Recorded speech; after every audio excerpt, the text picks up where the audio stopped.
and welcome from Deirdre O'Byrne, Five Leaves Books. I'm very pleased to introduce Rose Robbins, who has written 3 children's books, Me and My Sister in 2019, Talking Is Not My Thing in 2020, and Loud in 2021. So a very productive career once you got into children's books, Rose. Rose is going to give us a sample of some of her work to begin with. Then we'll have a question and answer between us, a discussion for about half an hour or so. If you've got questions for Rose, could you put them in the Q&A, please? If you have any chat comments, general comments, please put them in the chat box, but specific questions, put them in the Q&A. You can, of course, order the books from Five Leaves Bookshop. What other Q&A should I tell you? I think that's it. So over to Rose for a sample of your work. Thank you, Deirdre. Hello, everybody. I'm going to read to you from my newest book, Loud, today. I'm only going to read a little bit of it, not the whole thing. So, and I'm going to share my screen so you can see the pictures. So this is sort of right in the middle of the book. Lena was playing the recorder. She was brilliant. I'll never be as good, thought Abigail. Ruby was drumming a beat all of her own. She had terrific rhythm. Abigail just couldn't keep up. The guitar looked like fun, but it... Start that one again, sorry. The guitar looked fun, but the strings hurt Abigail's fingers. Rex didn't care. He played it like a pro. Abigail wanted to join in, but she didn't know how to. So she opened her mouth and screamed. Uh-oh, Miss Butler was coming over. Back to the calming down room, thought Abigail. But instead, Miss Butler smiled. Wow, Abby, she said, you have such a strong voice. You're a natural-born singer. Oh, we need a singer for our band, said Ruby. Will you join us? Abigail could have burst with pride. And suddenly, Abigail did want to write. She wanted to write what she wanted to sing. Miss Butler helped her to choose the words.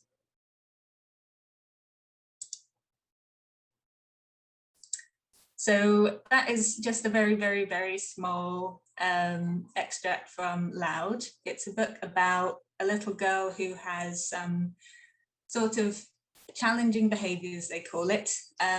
She's very, very noisy at the beginning of the book, and she gets sent to the calming down room, which is what the calming down room is referring to in that short extract. And so the book is a little bit about her and about how she finds school and how she finds her voice in a way through a helpful teacher and through learning to express herself with her friends and make lots of noise. Yes, I'll talk more about that. It's terrific. As you can see, I have the 3 books behind me. I loved them, they're terrific. Rose, you've said that the inspiration from the books came from growing up with a brother who has autism. Can you say a bit more about drawing on your personal experience for the books? Yes, so my brother, I have 2 brothers, one of whom is a bit younger, is a couple of years younger than me, and he is profoundly autistic. So a lot of, when I was writing Me and My Sister, which was the book I wrote, that's very much about autism through the lens of the sibling of the individual who is autistic. And that was really something that I was looking at from my perspective as a sibling. And actually about 6 months or maybe a year into working on Me and My Sister, I was diagnosed myself as autistic. So that kind of threw a whole new light on, my relationship with autism, because I wasn't sure, and that's where I went to have the referral and was assessed. But it made a lot of stuff in my life make sense, and that's sort of why I also started writing more from the perspective of the autistic characters as well. Yeah, and it works really well. I mean, Loud deals with another type of neurodiversity. The protagonist finds it difficult to concentrate, and it could represent a child with ADHD. How important do you think it is to have this wider range of neurodiversity represented in children's books?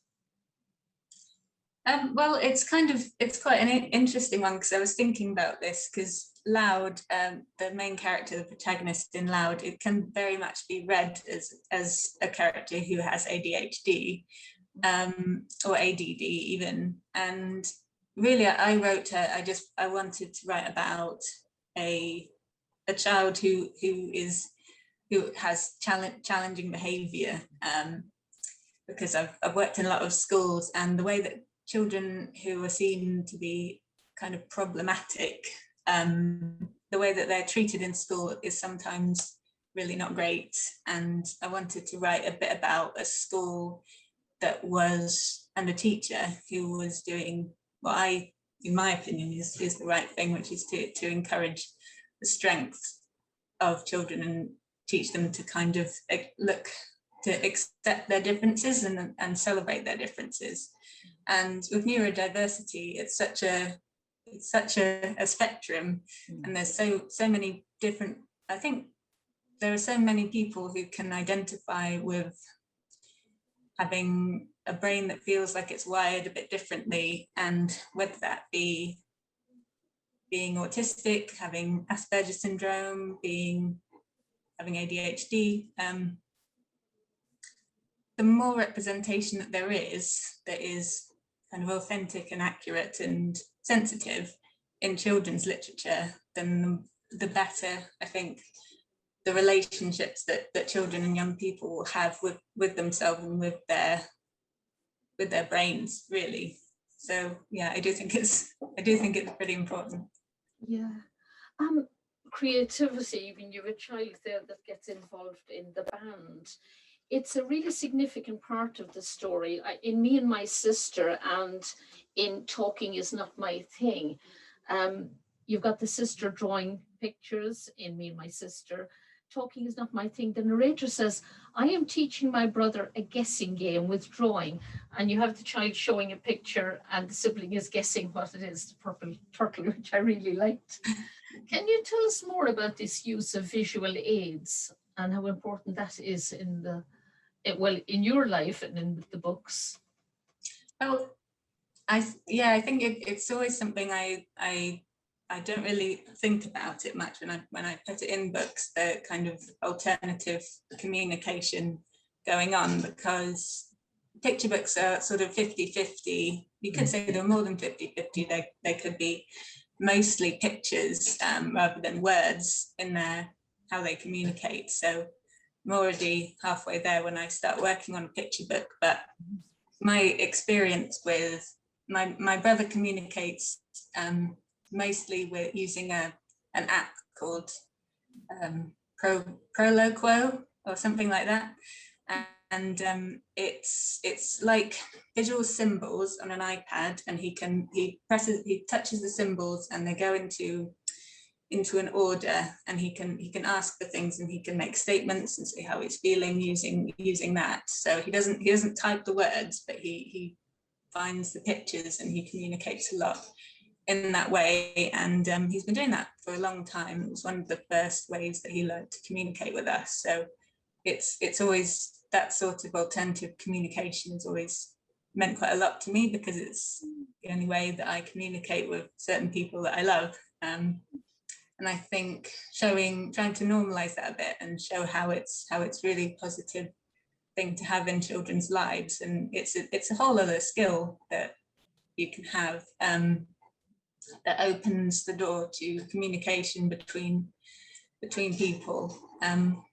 So yeah, I was going to say something else about that. I don't know what it was now. So. Well, if it comes back to you, but I agree with you about children's books. I mean, picture books in particular, that it's the power of the illustration, really, that people seem to think they're simple. And I think they're more difficult because you're so restricted in the text. That means the picture has to work much harder. And indeed, the text has to work much harder. Um, you've also got the creativity of music. Me and my sister, the characters, are listening to music either separately or together. And in Loud, when Abigail joins the school band, do you listen to a lot of your music yourself, or how do you see this as operating in life? I recently haven't been listening to as much music as I used to because I don't know why, but I music is an extremely important part of my life. I've always been a lot of my relatives, my first degree relatives are musicians, and my mum used to play guitar to me and my brother all the time and sing songs, and that is a really sort of nice memory that I have of us all spending time together. And my brothers, both of my brothers love music and play music. My autistic brother, he plays guitar a lot, and my other brother, who is just as brilliant as my other brother. You know, it's confusing talking about my brothers all the time, but he plays piano, amazing piano playing. And yeah, just my partner is a musician, lots of my friends musicians. I think it's magic music. I've never been able to play anything myself. But yeah, it's very important to me. I think it's one of the best things there is. Yeah. And of course, like drawing, another form of communication besides just text. I think you talked about, how we deal with, for instance, children with other needs in school. Do you think our society has a gulf between people with disabilities and those allegedly without disabilities?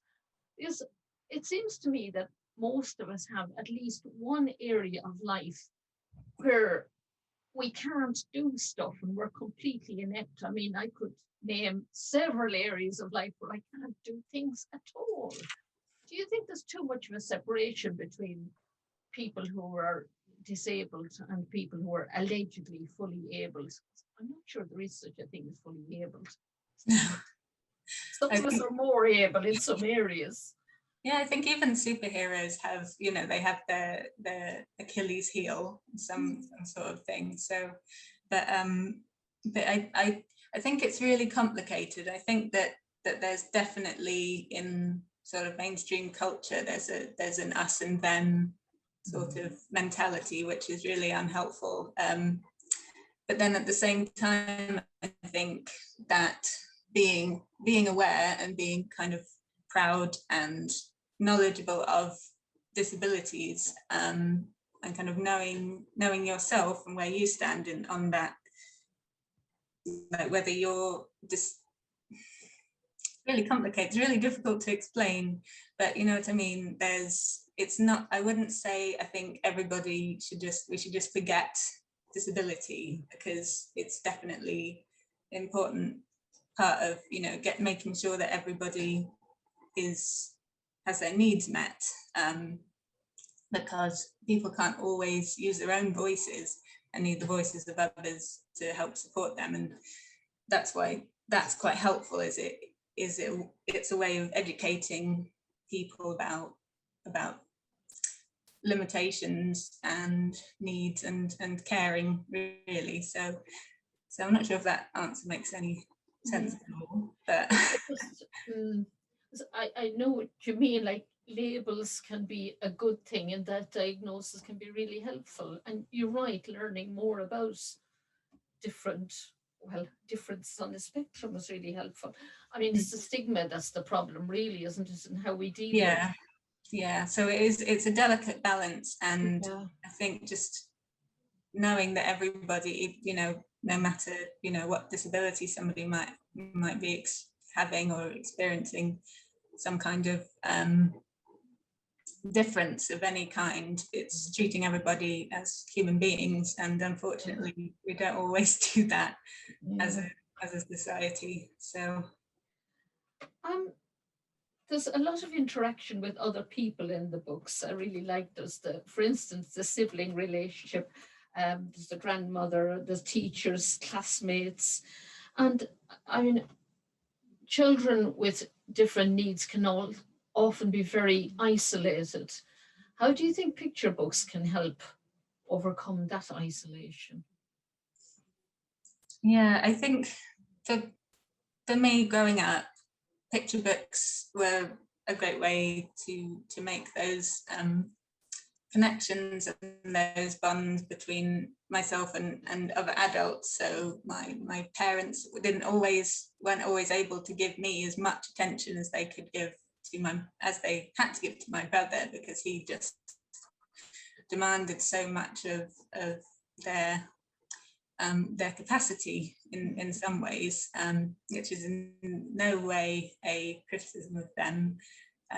But, you know, reading books with my dad used to read to me, and that was always really nice way of kind of sharing a kind of a connection. And I used to read to my littlest brother as well, which was a bonding thing. But yeah, I think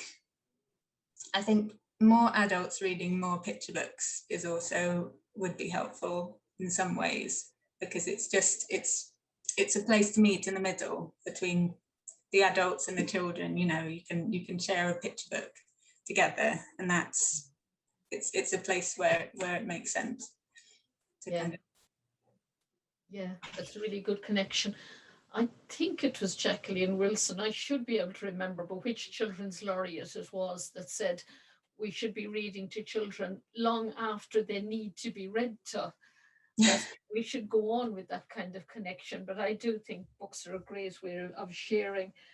Um, I thought, I mean, maybe it's my perception, but I thought until fairly recently, a lot of the books about neurodiversity seemed to be kind of guides for adults and how to, and information books. And I know they're important, but it seems to me that it's relatively recent, this publication of books that are dealing with children themselves, you know, the books about the children, the books for children. Am I wrong in that, or was I missing something before?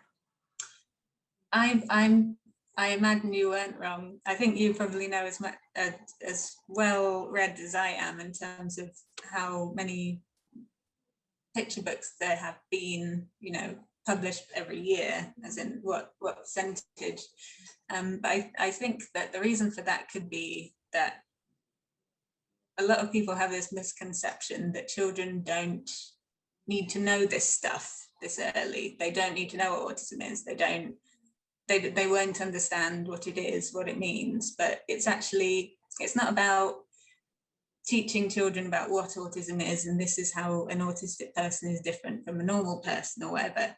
It's about kind of representing and showing the kind of the positivity and the joy that there is in children being a bit different from each other. I mean, all children are pretty different, but it helps to, I mean, with me and my sister, I tried to write a story that's about the family unit in a way, about the relationship between brother and a sister, more than about how they're different, or that this is my autistic sister, this is what she's like. And while that could be good for some children to kind of be like, oh, that's me, that's like me and my brother, or that's like me and my sister, which is positive, it's still, I think, showing that there's as much of a relationship, as much of a kind of sibling relationship there. There's in some ways can be stronger, in some ways maybe not so much, but yeah, to me it's very much about that connection. I like the mirrors and windows thing they say about children's picture books, that it's good to see yourself in it, but it's also good to see other children that might be different to you. That picture books can do both. that for children to recognize themselves and also to recognize others. I love these anthropomorphic, is that how you pronounce it? The animals, these creatures with human-like. I've lost you, Deirdre. I think you might have frozen a bit there.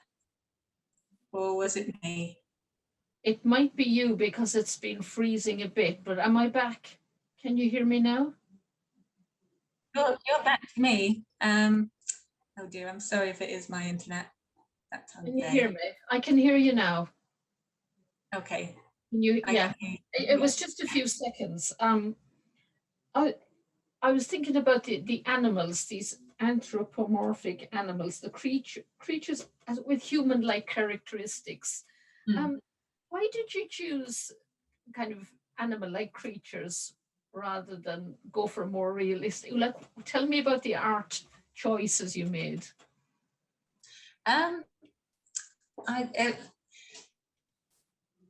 It really wasn't so much a choice. It just kind of, I've always drawn funny little animal type creatures, and I can draw human beings, I can draw people, but I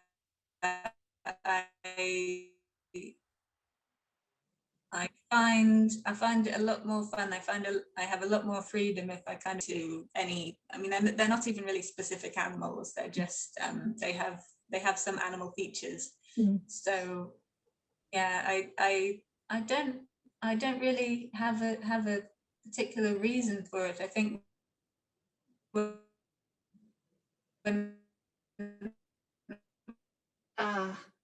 when I always these little yellow dog-like cat things.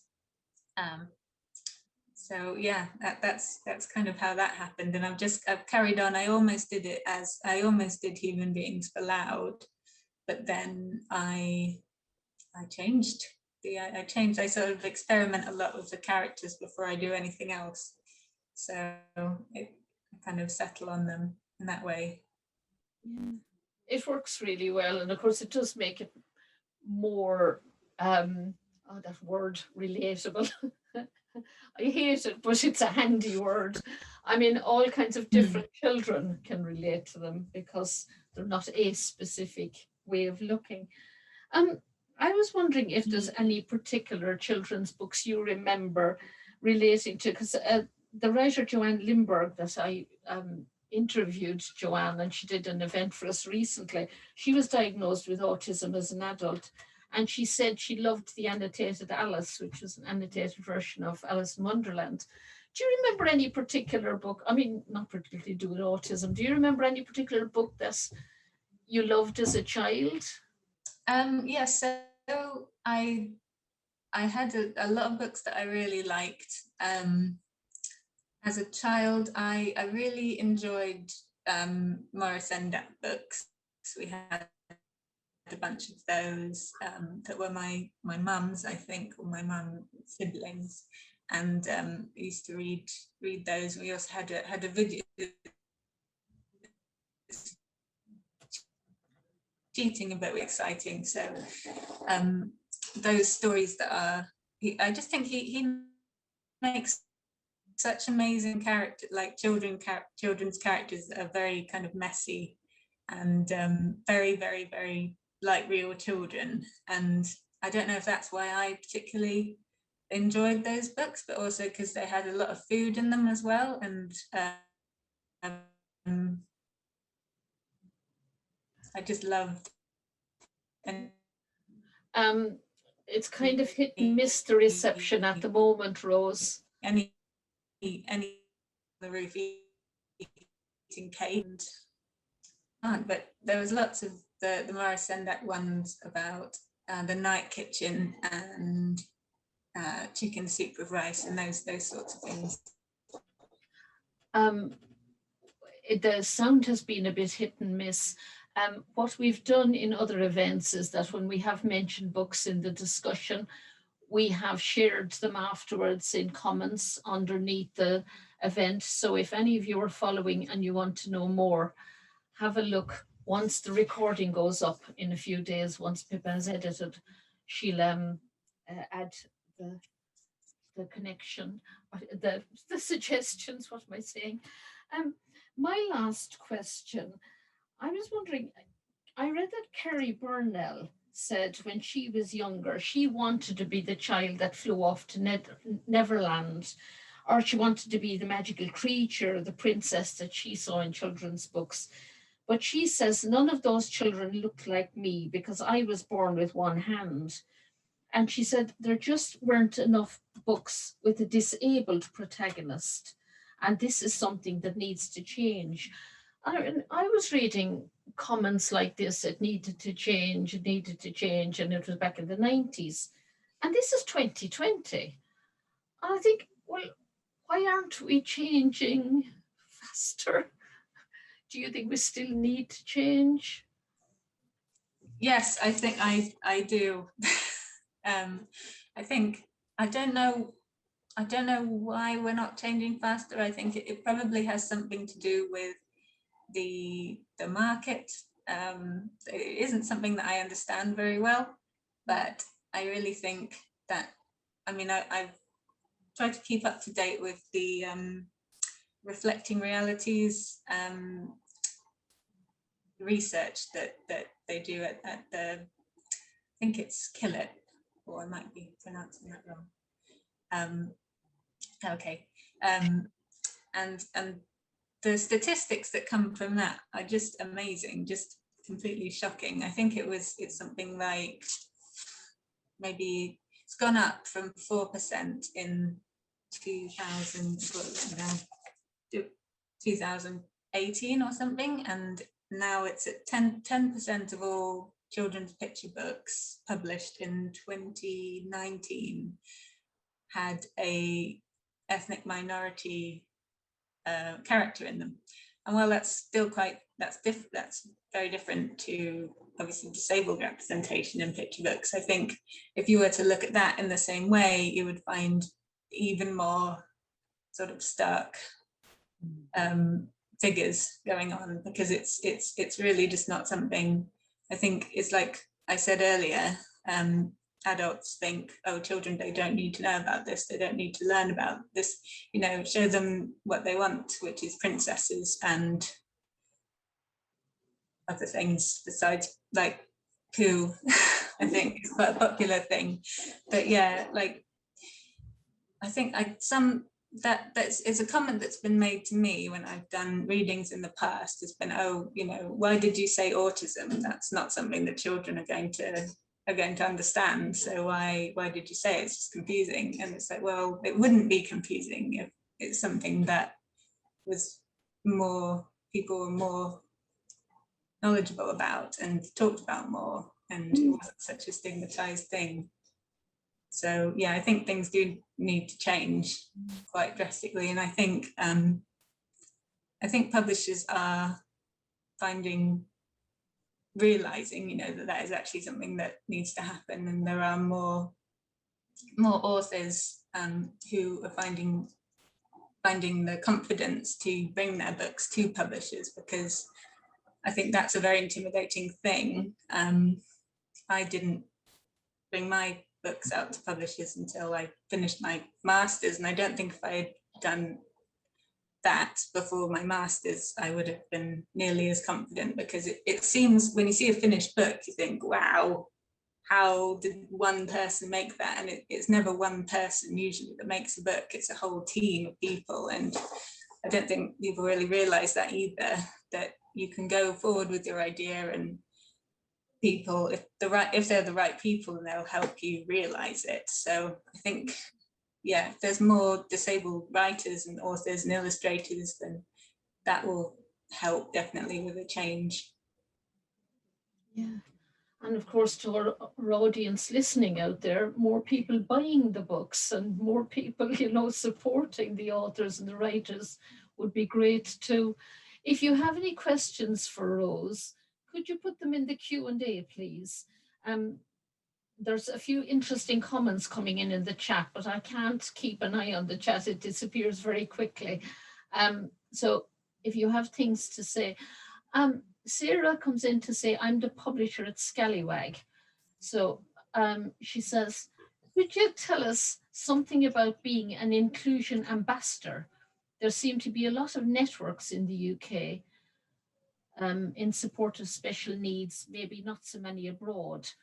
We have sole translation rights in European countries and Brazil, but not the Far East or Eastern Europe, where there is more reluctance to talk of special needs. Yes. I think that, well, your specific question being about being an inclusion ambassador, that is something I work with a charity called Inclusive Minds, and they do a lot of work with young people who want to increase representation of various different forms. It's all sorts of forms, really, within fiction. I think it's from picture books to young adult fiction, and it's like, so publishers can go to that charity and say, here's an idea that we have for a book, can we work with you to help develop it so that some of the themes that we explore in this book are dealt with sensitively and in an authentic way. So it's not quite a sensitivity reading, because you start from a much earlier point in the book's creation, really. You're not checking manuscripts, you're working with publishers. So that's something that I work with them, write some things for them sometimes. I haven't for a while, because I've been studying and I just haven't had time to do anything, really. But yeah, that's Inclusive Minds, and I don't think they really work with publishers overseas, and I don't know enough about the kind of book market in all the different countries. It's definitely something Sarah would know more about. But yeah, I think I just tried to focus on what's going on in the UK as much as I can, because I think, yeah, it's hard to kind of comprehend the massiveness that is publishing and all different places that books are made. But it would be great if we were all on the same page and we were all really fantastic about everything, but it's not realistic in some ways, I suppose. It's great to hear that there is such a thing as an inclusion ambassador. I think it's a great title. Carol Thompson has come in with a comment, but I can't see all of it, Carol. Thanks so much, Rose. Congratulations on your great book being selected for the Ibby Outstanding Books on Disability. So could you tell us more about that? Ibby, IBBY, for anyone who's yeah, they're so that's a really amazing thing that happened this year, was that Talking Is Not My Thing was chosen to be on the list of outstanding books on, and I think, for children with disabilities, for Ibby, which is the trouble with words that are actually letters that stand for something, and I've forgotten the word that means that, is that I then just forget what that stands for. So I do apologize. You might have to remind me, Carol, what that actually stands for. International. Yeah, that's as far as I'm going to get with that one. But yeah, it's like the most amazing honor, because I discovered the Ibby charity organization when I first went to Bologna, and I found a book. They had these free catalogues that were just books from all over the world, that were for and about disability, and picture books, and they were, I've still got it somewhere. It's one of my favorite little things to look through, and I just thought, wow, if I can get one of my books in something like this one day, that's it, I'm sorted. I don't need to try anymore. And that's sort of where I'm at now. I'm really, so International Board on Books for Young People. There we go. Sarah says, could you tell us more about your work with Scottish Book Trust? I believe they have a festival around now. Are you doing something for them? Yeah, I did a sensory story resource for them, and yeah, I think that is going on. It's one of those festivals that lasts for about a month, and I sort of discovered only this year that the Scottish Book Trust have a really fantastic website that's got loads of free sensory story resources and guides on how to make sensory stories. And sensory story is quite new to me. I've only been doing them this last year, but it's a really amazing way of transforming a picture book into a whole multi-sensory experience. And that allows children who can't access picture books in the same way, who might have a visual impairment, or it might be hard of hearing or deaf or both, and so bringing a sensory story to all kinds of children. I've been working in a class of children who have all sorts of different disabilities, and some of them do have visual impairments, and when I'm reading to them or showing them a picture book, it's so great to have the sensory story resources there, because you can read to them and you can make a sound, or you can give them a tactile sensation to be like, well, this is what's going on, it feels like this, or something. I'm not explaining it very well, but yeah, I would really recommend having a look at the Scottish Book Trust website and seeing what's going on, because they've had loads of other speakers as well. I did a sound jar activity, so you can make sound jars. I've got them on my shelf, but I've hidden them behind my books.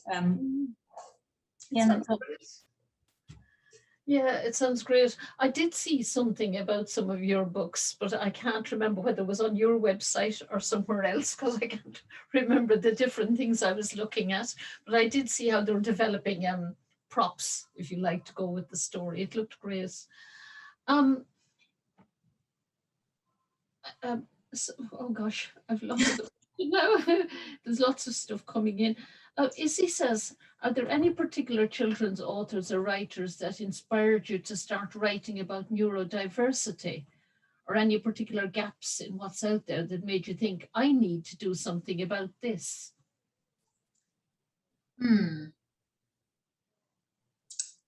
I'm sure that there must have been. I think it's all come together. I don't think there's ever been any one book that I've been like, oh, I want to do something like this, or one situation I've been like, right, that's it, it's my mission to now make more books. I think over time, lots and lots of different things have fed into it. And when I was a young teenager, we had a copy of Freaks, Geeks and Asperger Syndrome, which is kind of a classic.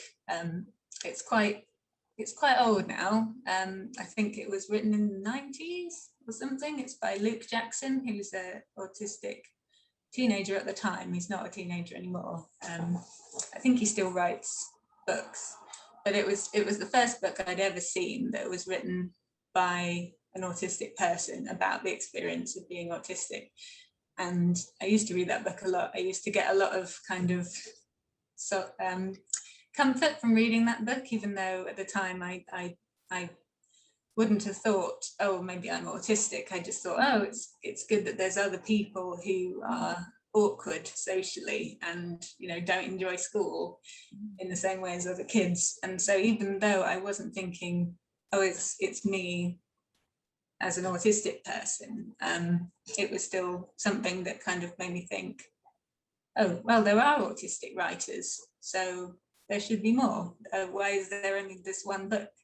Which is a great book, but at the time it felt like that was the only one. There have been lots of other books I've discovered subsequently that were also out by writers.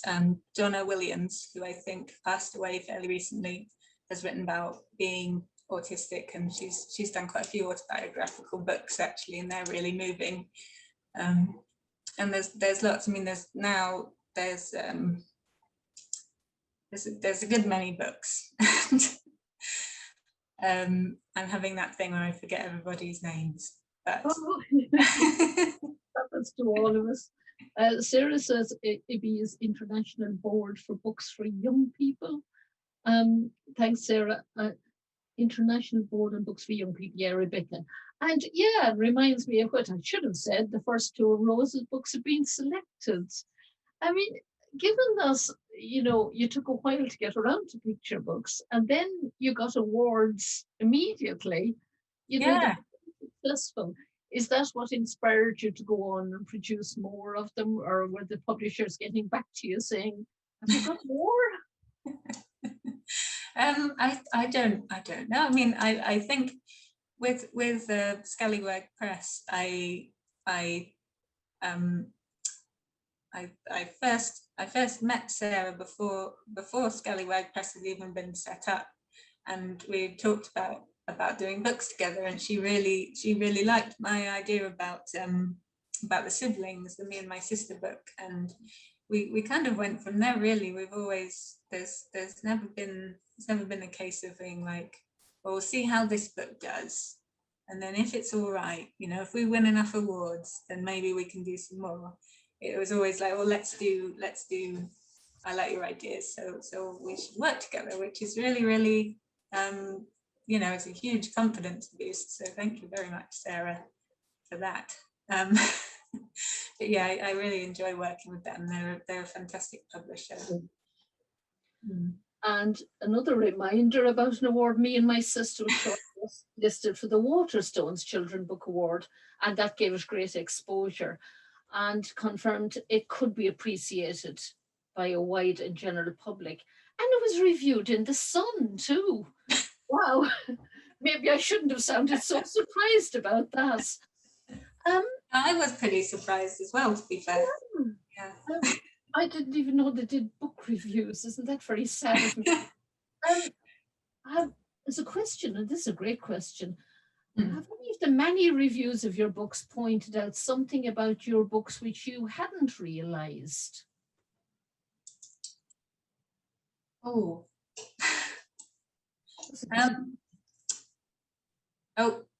Sorry, I've opened the question and answer thing now. I probably shouldn't, because then I'll get confused. Whether any of the reviews had, I think when I made Me and My Sister, I was thinking so much about the sibling experience and about what it might mean to siblings to read that sort of book. And I was writing it in many ways for my past self and for my little brothers and for my friends who were also siblings. I was in a support group at the time. That I didn't really think how parents might appreciate it. And I think a lot of the reviews came out were from people who were parents. And so that was really interesting, knowing that actually that parents could use that book to help educate their children about each other and about what's going on, and that was really nice, because I think it's very difficult when you're a really young sibling and your sibling they don't talk and you don't really know why that is. It's difficult to be in that position and kind of just accept it and not think, oh, they'll talk one day. And when I was very young, I can't remember it obviously, but I think I always really wanted my brother to talk. And so eventually, you know, I realized, oh, he's probably not going to talk, and he's never used words, but he does use his symbols, and he uses some Makaton as well. And so him communicating in that way meant quite a lot to me. And so I think a book like that for young siblings, read to them by their parents or by their grandparents or their older siblings or carers, can make quite a big difference. And I hadn't really considered that for some reason. Yeah. Were you doing a lot of work in schools before lockdown happened? Because it seems that your books have been taken up very keenly by schools. I was before lockdown is, I think that's pushing my capacity memory even more than it is. Yeah. Okay, what was going on then? I think I remember I had loads of events planned with schools just before lockdown hit, and then I was like, oh, okay, well, can't do that before. But I do remember one visit that actually really inspired the book Loud, which was going to a school which was, when you look it up on Google Maps, it's called a pupil referral unit. And it's a school where children or teenagers get sent when they've been excluded too many times or something like that. And I did an event there with them, talked a bit about being an illustrator and career like that. And that's one of my favourite school visits that I ever did, because I met a girl there who was also a sibling, and she read the book that I brought in. She was like, oh, why was this like that? And I was like, oh, well, you should have this book then. And I ended up giving it to her because I was just like, wow, I'd not met someone that age before who had that shared experience. And so, yeah, that was really moving experience for me. Yeah, and now I'm in schools all the time because I'm working in them. But I'm sure more events will come, you know. We're going to have to stop. It's been great talking to you, Rose. One more question, and this is the last one, folks, but thank you very much, everybody, for attending. And may I remind you, you can order books, Rose's books, from Five Leaves Bookshop. Simon is putting the link in the chat box for you. The last question from Izzy, do you have any more books planned? And if so, can you tell us anything about it? What are you working on now? At the moment, at the moment, I'm studying. I'm doing some learning about being a teacher and doing studying, trying to get more qualifications to do more working in schools and teaching children. And so I've not been able to fully develop an idea for a while, because I've put it on the back burner while I'm completing this course. But I do have loads and loads of ideas, and the next thing I'm hoping to do maybe do a comic, but I'm figuring that one out still, like a comic for children or young people probably. But I'd like to have a go at doing that, because I've always really enjoyed making comics, and I think they're a really fun way of making stories. Yeah, and they're getting more popular. Well, all the very best with that, Rose. And thank you very much for joining us, and all the best. So thank you, and goodbye, everybody. Thanks for coming, everyone that came. And thanks for your questions, which were great. Yeah, sorry about the slight internet mishaps. I think we got most of it. Like, where it went off was in the suggestions for books, but as I said, people will add those in the editing. So we got all the important stuff. I'm sure people let us know if we've missed out on anything anyway. But thanks very much. Goodbye, everybody. And thanks, Simon, for the tech support. Bye. Yeah, thank you, Simon.